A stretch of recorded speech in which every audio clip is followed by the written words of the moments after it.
بابا فرید الدین گنج شکر فرض روزے کی حالت میں عصر کا وقت ہے، ایک ہندو فیملی آتی ہے، نذرانہ پیش کرتی ہے، اور نذرانے میں اگر دودھ ہوتا ہے کہ بابا جی یہ تناول فرما لیں۔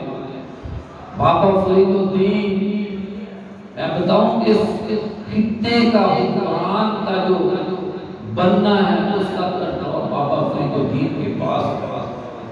یہ تاریخ کی کتابوں میں لکھا ہوا ہے کہ برے صغیر میں جو حکمران آئے گا وہ بابا فرید الدین کے حکم کے تحت آئے گا، اور جب بابا فرید الدین چاہے گا اس کی حکومت ختم ہو جائے گی۔ یہ ابھی کچھ لوگوں کو نئی باتیں لگ رہی ہیں، شاید یہ حقیقت ہے۔ اور جب وہ پیالہ دودھ کا پیش کیا گیا تو آپ نے تناول فرمایا، فرض روزہ ہے۔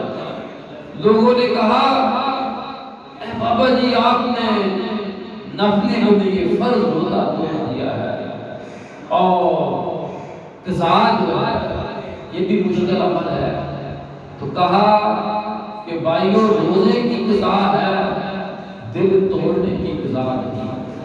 دودھ پی لیا، جو میرے درویش تھے وہ ناراض ہوئے، لیکن مجھے پتا تھا کہ اگر میں نے آج اس ہندو خاندان کو سینے کے ساتھ نہ لگایا تو یہ ہندو رہ جائے، یہ جہنم میں چلے جائے، دوزخ میں چلے جائے۔ کہتے ہیں کہ اگلے دن پورا خاندان آیا اور دائرہ اسلام میں داخل ہو گیا۔